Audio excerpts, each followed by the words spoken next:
সুপ্রিয় দর্শক, এই মুহূর্তের সবথেকে বড় খবর দর্শক, সামনেই 2026-এর বিধানসভা নির্বাচন।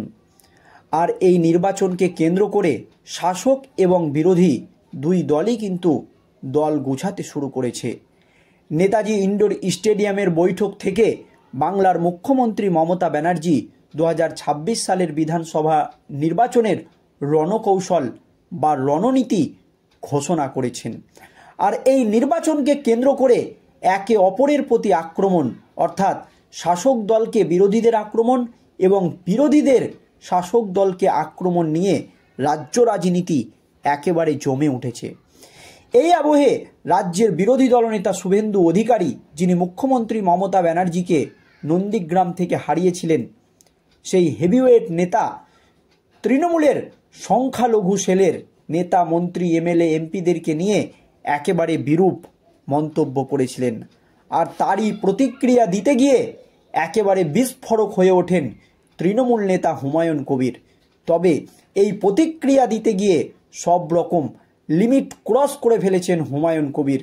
তিনি যে ধরনের মন্তব্য করেছেন বিরোধী দলনেতা শুভেন্দু অধিকারীকে, তাতে তৃণমূলেরই ভাবমূর্তি নষ্ট হয়েছে বলে মত তৃণমূলের উচ্চ নেতৃত্বের বা তৃণমূলের হাইকমান্ডের।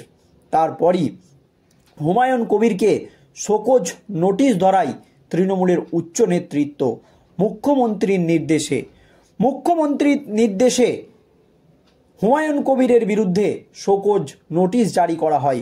কেন তিনি এই ধরনের মন্তব্য করেছেন, কেন তিনি দলের আইন শৃঙ্খলা মানছেন না, আর এই নিয়ে একেবারে বিস্ফোরক মন্তব্য করলেন হুমায়ুন কবির। কার্যত দলকে বুড়ো আঙুল দেখিয়ে মুখ্যমন্ত্রী মমতা ব্যানার্জিকে একেবারে ধুয়ে দিলেন হুমায়ুন কবির। আগে আমার কমিউনিটি, তারপরে আমার দল। মুখ্যমন্ত্রী মমতা ব্যানার্জিকে চরম বার্তা দিয়ে জানিয়ে দিলেন হুমায়ুন কবির। তারপরই মুখ্যমন্ত্রী মমতা ব্যানার্জির চিঠির প্রেক্ষিতে একেবারে বিস্ফোরক হয়ে ওঠেন হুমায়ুন কবির। আর হুমায়ুন কবিরের এই মন্তব্যের পর গোটা রাজ্য রাজনীতিতে নতুন করে একেবারে হইচই শুরু হয়ে গিয়েছে। কি জানিয়েছে হুমায়ুন কবির দর্শক দেখুন। সময় চেয়েছিলেন সোমবার পর্যন্ত, তবে নিজেই আর অপেক্ষা করলেন না ভরতপুরের তৃণমূল বিধায়ক হুমায়ুন কবির। শনিবার সকালে পরিষদীয় মন্ত্রী তথা তৃণমূলের শৃঙ্খলা রক্ষা কমিটির চেয়ারম্যান শোভনদেব চট্টোপাধ্যায়কে শোকজের জবাব দিয়েছেন প্রাক্তন মন্ত্রী। তাতে হুমায়ুন জানান, তিনি তার মন্তব্যের জন্য কারো কাছে ক্ষমা চাইবেন না।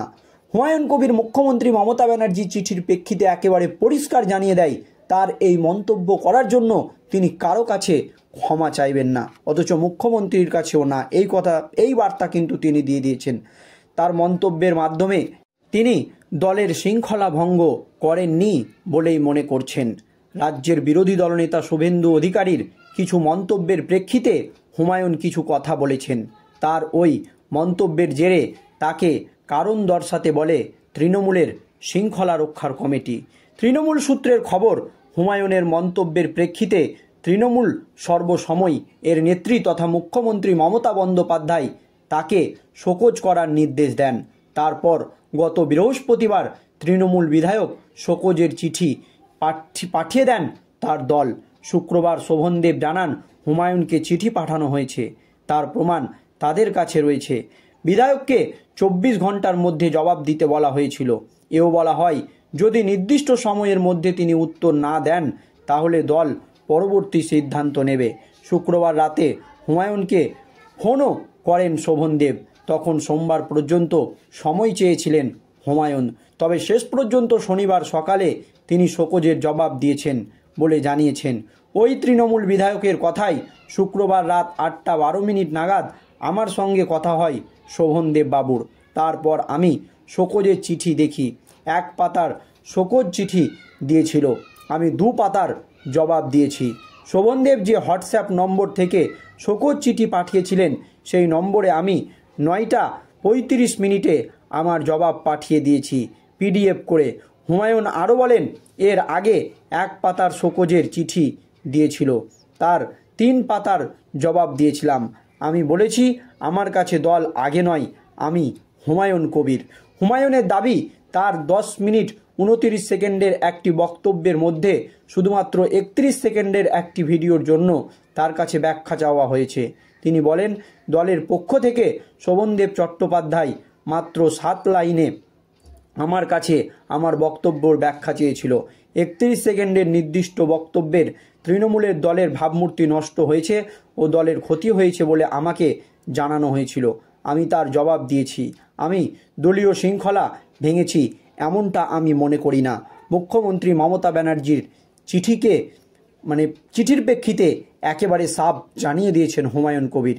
চিঠিতে কি জবাব দিয়েছেন হুমায়ুন আনন্দবাজার.comকে বলেন, কোনো প্রেক্ষিতে আমি বলেছি, কেন বলতে বাধ্য হয়েছি, সব ব্যাখ্যা রয়েছে ওই চিঠিতে। আমি আমার অবস্থানে অনড়। আমি তৃণমূল করি ঠিকই, কিন্তু দলের আগে আমার জাতি। এই কথা তিনি একেবারে সাফ জানিয়ে দিয়েছেন তৃণমূল কংগ্রেসের উচ্চ নেতৃত্বকে। দল করি বলে আমার জাতিকে নিয়ে কেউ কিছু বলবে আর আমি হুমায়ুন কবির চুপচাপ শুনবো, সেটা হবে না। আমি পরিষ্কার জানিয়ে দিয়েছি আমার হাইকমান্ডকে এবং দলের শীর্ষ নেতৃত্বকে। আমি আমার বক্তব্যের জন্য কোথাও ক্ষমা চাইনি এবং ভবিষ্যতেও আমি দলের কাছে মাথা নত করব না এবং ক্ষমা চাইব না। কথা কিন্তু পরিষ্কার জানিয়ে দিয়েছেন হুমায়ুন কবির। তাতে দল যেটা ভালো মনে করবে সেই সিদ্ধান্ত নেবে, তাতে আমার কোনো যায় আসে না। শোভনদেবের হুমায়ুনের চিঠির প্রাপ্তি স্বীকার করেছে। তিনি বলেছে, PDF পেয়েছি, চিঠিটি হার্ড কপি করতে পাঠিয়েছি, তারপর সেটি শৃঙ্খলা রক্ষা কমিটির কাছে পাঠানো হবে। তারপরেই সিদ্ধান্ত নেওয়া হবে যে হুমায়ুন কবিরের বিরুদ্ধে দল বা দলের উচ্চ নেতৃত্ব কী পদক্ষেপ নেবে। কিন্তু হুমায়ুন কবির একেবারে নিজের অবস্থানে অনড়, কারণ তৃণমূলের উচ্চ নেতৃত্বের তরফ থেকে হুমায়ুন কবিরের কাছে জবাব চাওয়া হয়েছিল। তিনি একেবারে মুখ্যমন্ত্রী মমতা ব্যানার্জির চিঠির প্রেক্ষিতে সাফ বার্তা দিয়ে দিয়েছেন যে তার কমিউনিটি আগে, তারপরে দল। তার কমিউনিটিকে বা তাদের যে ধর্ম তাকে নিয়ে কেউ বিরূপ কটাক্ষ করবে আর তিনি চুপচাপ বসে থাকবে তৃণমূল করি বলে, এটা হবে না।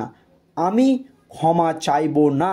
রাজ্যের বিরোধী দলনেতা শুভেন্দু অধিকারীর কিছু মন্তব্যের প্রেক্ষিতে হুমায়ুন কিছু কথা বলেছিলেন। তার ওই মন্তব্যের জেরে তাকে কারণ দর্শাতে বলে তৃণমূলের শৃঙ্খলা রক্ষার কমিটি। এবং তৃণমূল সূত্রের খবর, হুমায়ুনের মন্তব্যের প্রেক্ষিতে তৃণমূলের সর্বসময়ের নেত্রী তথা মুখ্যমন্ত্রী মমতা বন্দ্যোপাধ্যায় তাকে শোকজের নির্দেশ দেন। আর মুখ্যমন্ত্রী মমতা ব্যানার্জির শোকজের চিঠির উত্তর দিলেন হুমায়ুন কবির এবং তিনি পরিষ্কার জানিয়ে দিলেন, আগে তার কমিউনিটি, তারপরে তার দল।